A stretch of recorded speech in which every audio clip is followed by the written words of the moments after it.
Do you feel out of place at a networking event, or you just don't feel natural with the whole concept?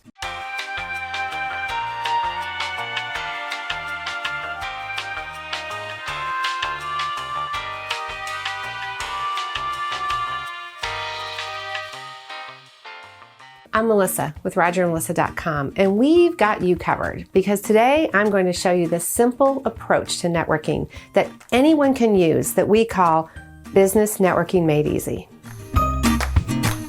So if you've seen any of our other videos, you probably know that Rodger and I are huge fans of face-to-face interactions as a part of growing your business. So much so that we've got tons of content on tips for massively effective business networking.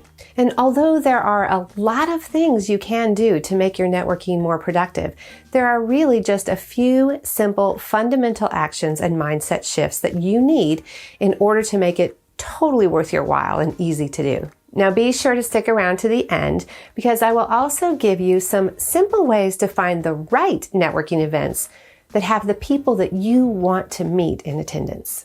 So first, let's start by just defining networking. So networking is a well thought out and planned activity to manage and deepen existing relationships and establish new relationships in an effort for all parties to reach their personal and professional objectives. Phew, that is a mouthful. Now, simply put, you're a professional friend maker. That's what you do.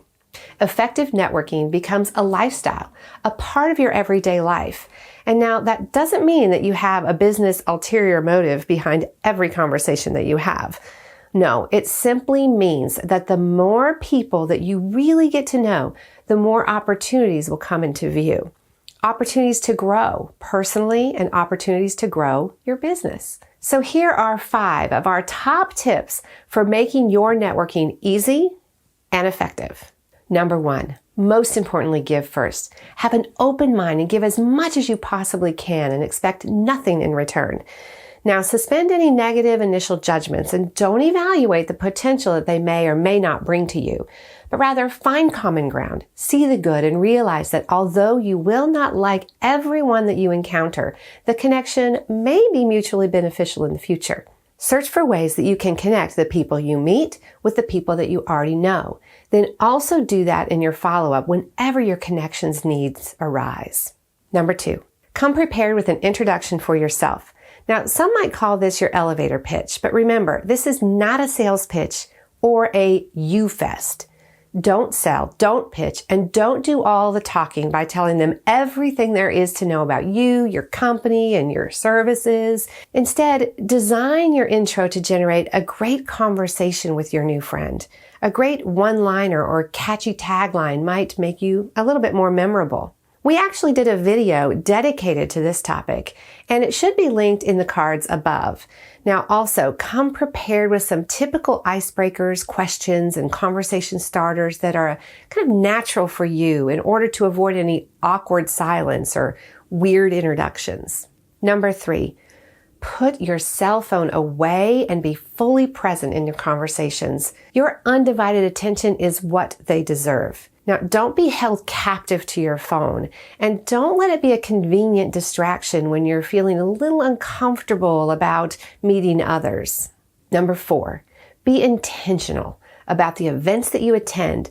Networking with like-minded individuals allows you to reap the benefits of their already established relationships.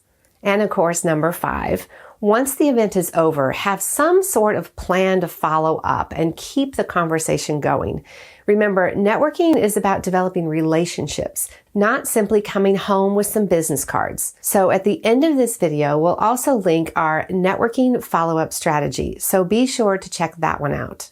Now, real quick, let us know in the comments below if you are networking and if it's easy for you. Just a simple yes or no, or a quick comment as to the most difficult or uncomfortable piece of the process for you. We would love to know so that we can put together more content to help you out. As a bonus for sticking with me, here are a few things to help you determine the right places for you to network and to meet the types of people that you're hoping to connect with. Now, first, you have to be very clear on who you want to meet and what types of events they attend. This may send you to a couple of different types of events. One event might have potential clients, while another type of event will be full of potential strategic referral partners. Second, you have to take into consideration your own comfort level and personality. So if you're not a really outgoing, crazy, out-of-the-box kind of a person, maybe start with the events that, have some open networking time or guided networking, and then maybe a speaker that's going to provide some value or prompt group discussions instead of a happy hour at the local bar. And finally, the timing. When are you at your best? Is it morning, afternoon, evening? Look, there are hundreds of events and groups that you can get involved with. Find one or two that fit well into your schedule and your peak performance hours. That way, you will be able to consistently attend and have a higher energy level, which will affect the way that you show up and interact with others. I want to share some of my favorite places to meet new people.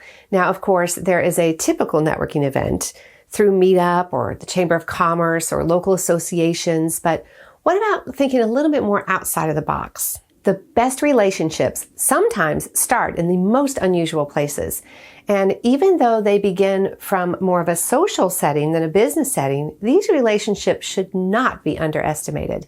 So here are my top 3. Workshops and classes. Now, no, these don't have to even be business related.